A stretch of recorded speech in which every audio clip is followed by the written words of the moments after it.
ഇന്നത്തെ വചനചിന്ത വിശ്വസ്തരെ ഉയർത്തുന്ന ദൈവം.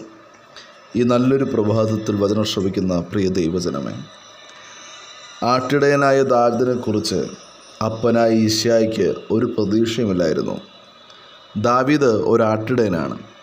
അതുകൊണ്ട് ഭാവിയിൽ ദാവീദ് ഒരാട്ടിടയനായിരിക്കുമെന്ന് ഈശായി ചിന്തിച്ചു. ദാവീദിൻ്റെ സഹോദരങ്ങളും ദാവീദിൻ്റെ ഭാവിയെക്കുറിച്ച് യാതൊരു പ്രതീക്ഷയുമില്ലാതെ അവൻ്റെ ജീവിതം മുഴുവനും ഇനി ആടുമേയ്ക്കുകയായിരിക്കാം എന്ന് ചിന്തിച്ചു. എന്നാൽ ദൈവം ഭക്തനായ ദാവീദിനെ ഇസ്രായേലിലെ രാജാവാക്കി മാറ്റി എന്നുള്ളതാണ്. ഹോരേബിൽ ആടുമേയ്ച്ച് നടന്ന ഭക്തനായ മോശ ഇപ്രകാരം ചിന്തിച്ചിട്ടുണ്ടാകാം: ഇനി എൻ്റെ ജീവിതം ഇങ്ങനെയൊക്കെ ആയിരിക്കും, ഇങ്ങനെയൊക്കെ ആയിരിക്കുമെന്ന് ചിന്തിക്കുന്ന സ്ഥാനത്ത് ദൈവം ഭക്തനായ മോശയെ വിളിച്ചു വേർതിരിച്ചു. ജനലക്ഷങ്ങളെ നയിക്കുന്ന ശ്രേഷ്ഠനായ നേതാവാക്കി ദൈവം മോശയെ മാറ്റി എന്നുള്ളതാണ്.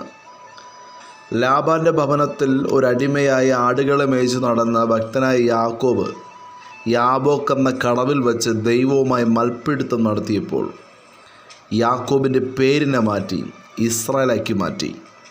ഒരു മനുഷ്യനെ ഒരു രാജ്യമാക്കി മാറ്റി. വചനം ശ്രവിക്കുന്ന പ്രിയ ദൈവജനമേ, ഭക്തനായ ദാവീദിനെ രാജാവാക്കിയ ദൈവം, വിക്കനായ മോശയെ ജനലക്ഷങ്ങളെ നയിക്കുന്ന നേതാവാക്കിയ ദൈവം, യാക്കോബ് എന്ന മനുഷ്യനെ ഇസ്രായേലാക്കിയ ദൈവം വചനം ശ്രവിക്കുന്ന താങ്കളെയും ഉയർത്തുവാൻ ശക്തനാണ്. ദൈവസന്നിധിയിൽ വിശ്വാസത്തോടു കൂടെ ആയിരുന്നാൽ ആരൊക്കെ താങ്കളെ ഒതുക്കുവാൻ നോക്കിയാലും വാഗ്ദത്തമുള്ളവനെ ദൈവം ഉയർത്തുവാനിടയാകും.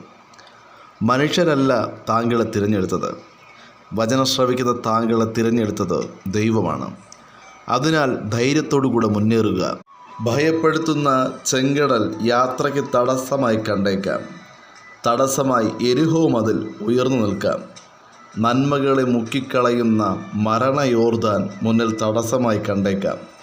എന്നാൽ മുന്നിൽ അടഞ്ഞതെല്ലാം വിശ്വാസത്തോടുകൂടെ സാഹചര്യം നോക്കാതെ ചുവടുവയ്ക്കുവാൻ തയ്യാറാണെങ്കിൽ അടയപ്പെട്ട വാതിലുകളെ ദൈവം തുറക്കുവാനിടയാകും. ചെങ്കടലാണെങ്കിലും കരകവിഞ്ഞൊഴുകുന്ന യോർദാനാണെങ്കിലും കല്ലുരുട്ടി മുദ്ര വച്ചടച്ചാലും വിശ്വാസമെന്നതോ ആശിക്കുന്നതിൻ്റെ ഉറപ്പും കാണാത്ത കാര്യങ്ങളുടെ നിശ്ചയമാകുന്നു. ആകയാൽ വിശ്വാസത്തോടുകൂടെ മുന്നോട്ട് ചുവട് വെച്ചു കഴിഞ്ഞാൽ സകല അടയപ്പെട്ട വാതിലുകളെയും ദൈവം തുറക്കുവാനിടയാകും. വചനം ശ്രവിക്കുന്ന താങ്കളെ തകർക്കുവാനും തളർത്തുവാനും അനേകർ ഉണ്ടാകാം.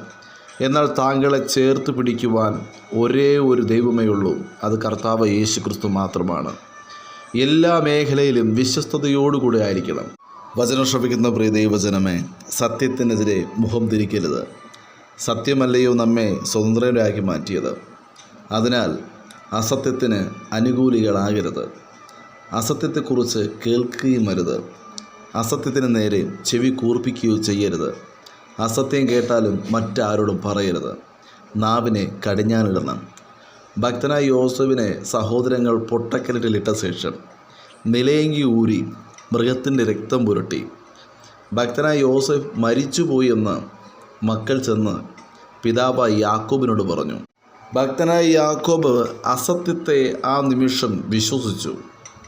എന്നാൽ ജീവനോടുകൂടെ ആയിരുന്ന ഭക്തനായ യോസേഫ് താൻ ജീവനോടുകൂടെ ഉണ്ട് എന്ന കാര്യം പിതാവായ യാക്കോബിനോട് വെളിപ്പെടുത്തിയില്ല.